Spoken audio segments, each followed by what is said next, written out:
So we are on day 4 of the Navaratris, and the color is orange. The color is also green. Orange symbolizes warmth, exuberance.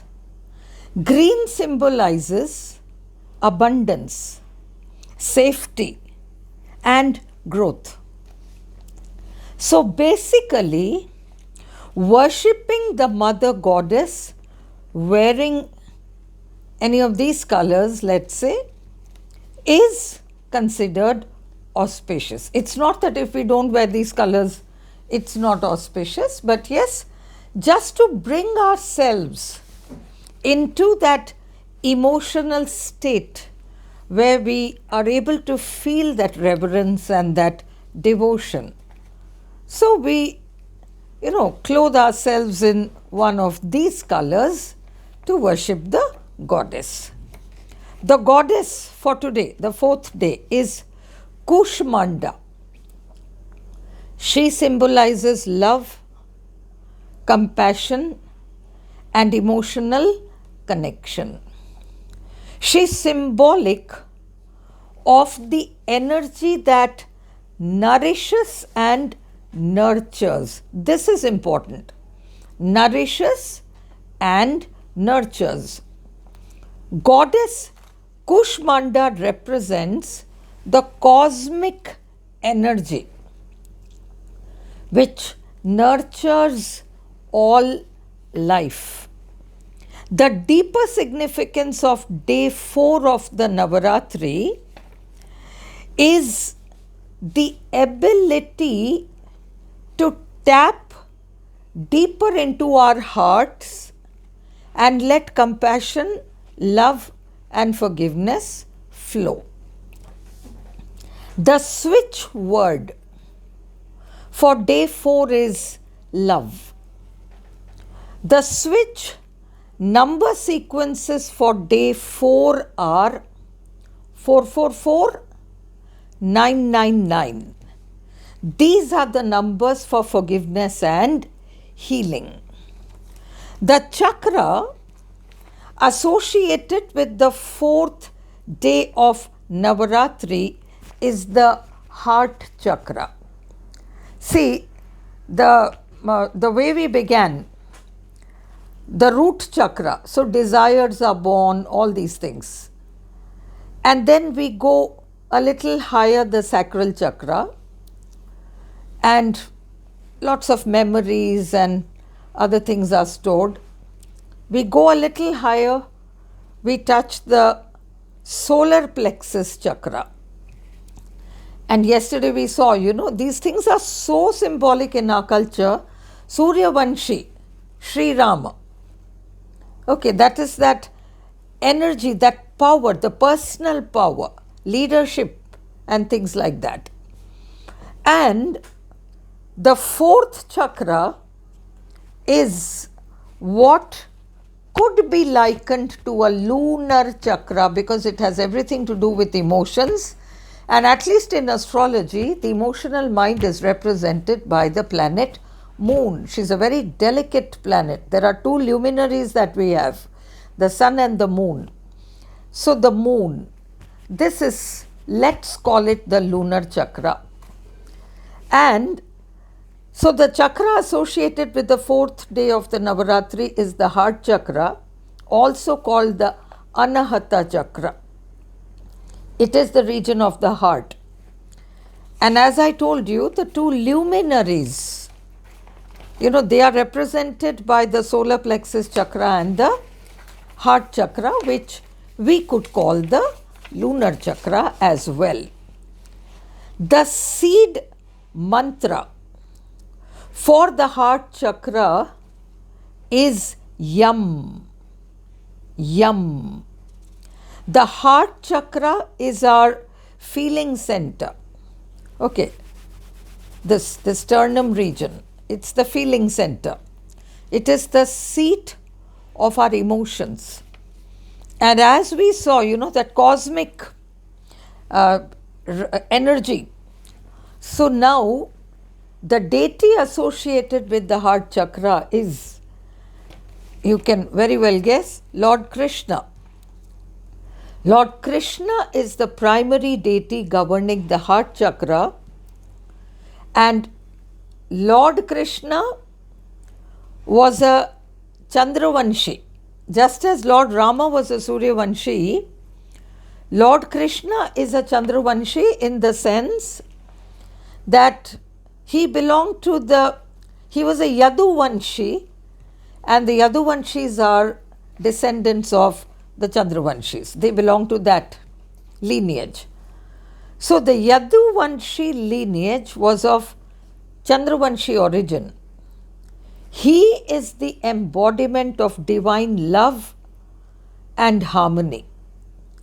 The heart chakra is the center which governs unconditional love and emotional connection. Close your eyes and take a deep breath.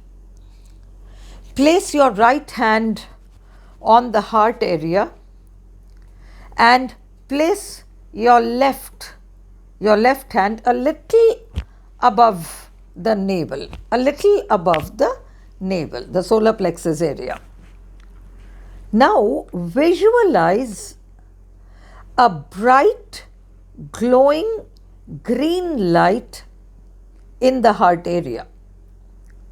Allow that green light to grow and expand as much as it can. Just allow it to happen. Take a couple of minutes and allow that green, glowing, bright light to expand as much as it can.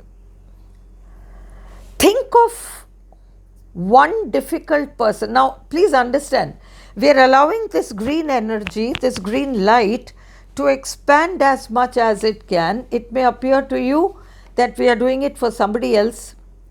The more you are able to practice this on a daily basis and allow that expansion of that green light to happen, the more your physical ailments will start reducing.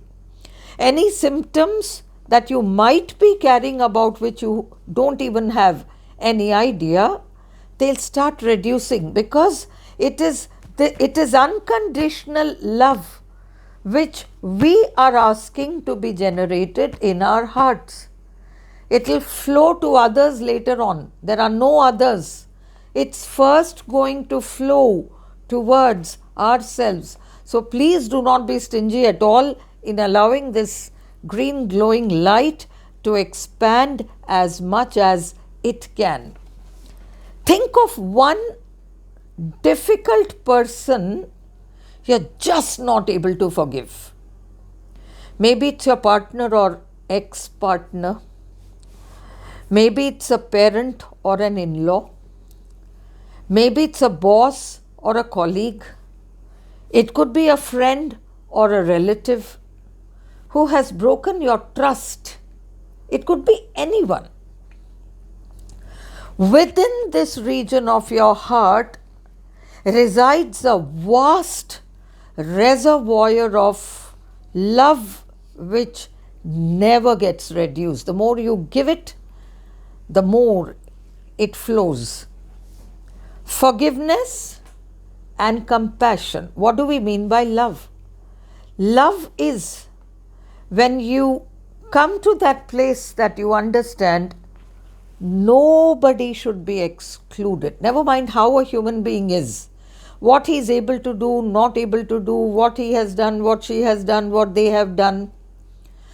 They are still worthy of receiving love. When you come to that place of understanding, you are now in the flow of unconditional love. But when you feel no, that person, no.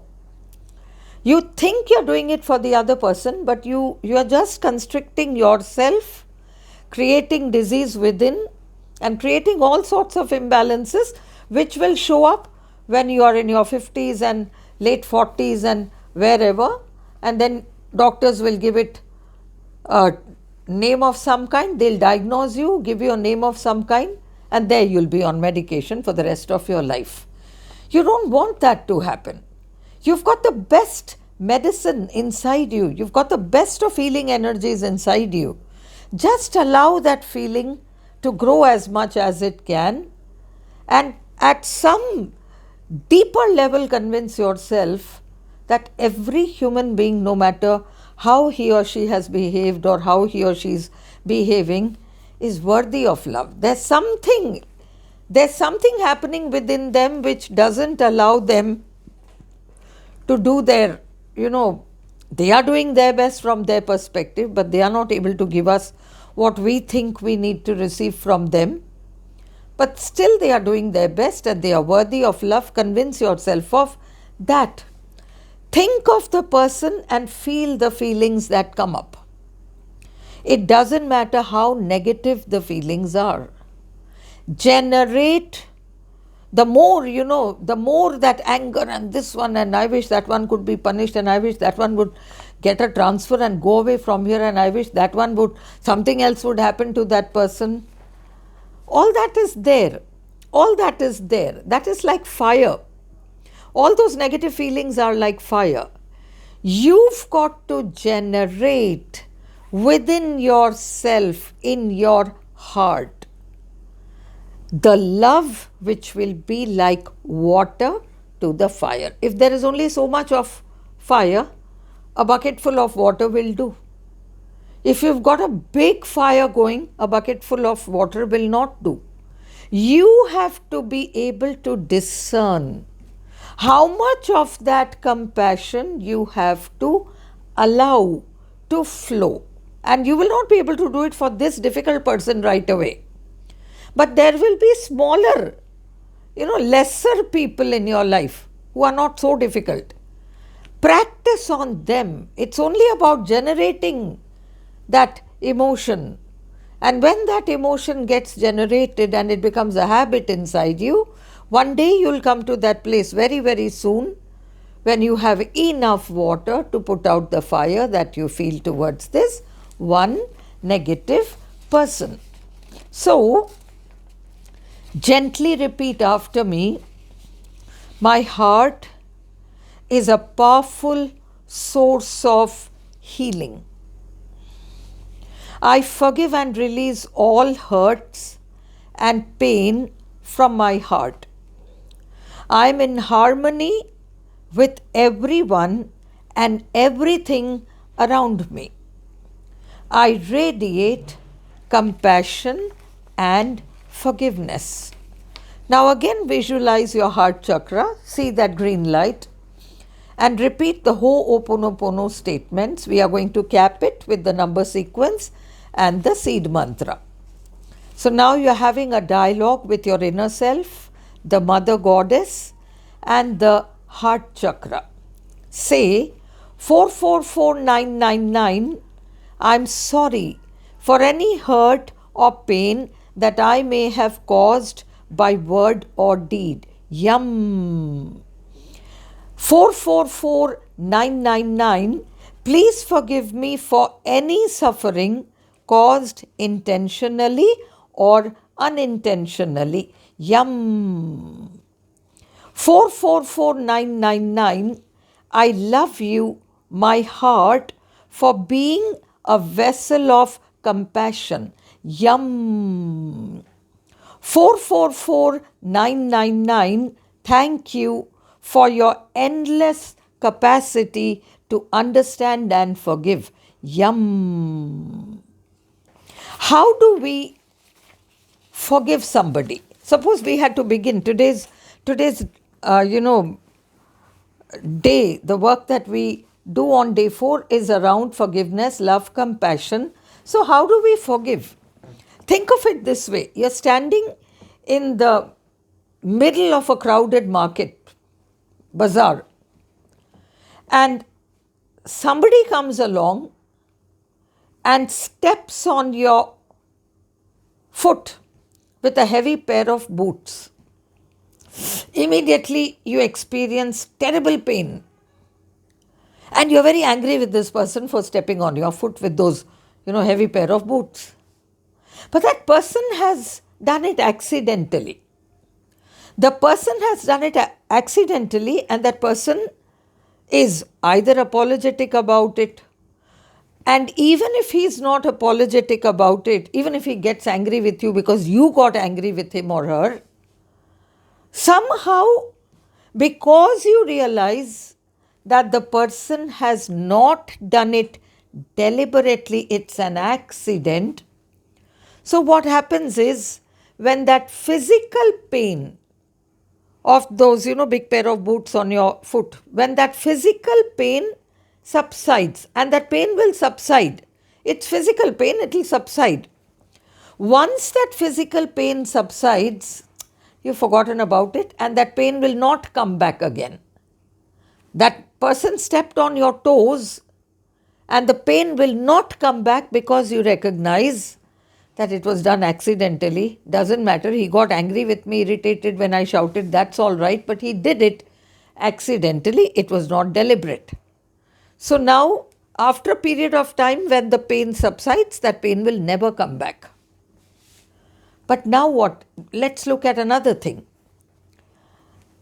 You're standing again in that middle of the crowded market, and someone whom you don't like comes and deliberately steps on your foot with a heavy pair of boots. Again, you're going to do that whole thing. You're going to shout at him, you're going to do anything, you're going to express anger. And that person may respond in any way, it doesn't even matter how he or she will respond. But the difference is that after a certain period of time, that physical pain will subside but not disappear. It will not disappear. Why will it not disappear? Because you're holding on to the fact that this person did it deliberately. And so that pain, and we are talking in terms of metaphors, I'm talking of emotional pain, I'm only giving you an example through physical pain. So what will happen? That pain will keep coming back to remind you that you're angry about something. So, when we believe that other people have hurt us, harmed us, done something to us deliberately, we are not able to let go. We are not able to let go, and that hurt of that bad behavior will sit inside of us and it will remain with us. It will first create some emotional imbalance within us, something, minor thing, and if unattended to, it will take on the form of some disease with time, because it's not one person who's going to come and do this to you, some 10 people will come and do it. And we are full of that, they did it deliberately. They could have, if they wanted to, they need not have, but they did it deliberately. That is the cause of emotional pain which never ever goes away. And that is why there is great value in understanding that every human being is doing the very best he can, even if to your mind he is not doing. He could have done better. Why did he behave like that? But to his mind, that's the only thing he could do, she could do in that moment. And you have to forgive and let go of that person. So this is all about day 4.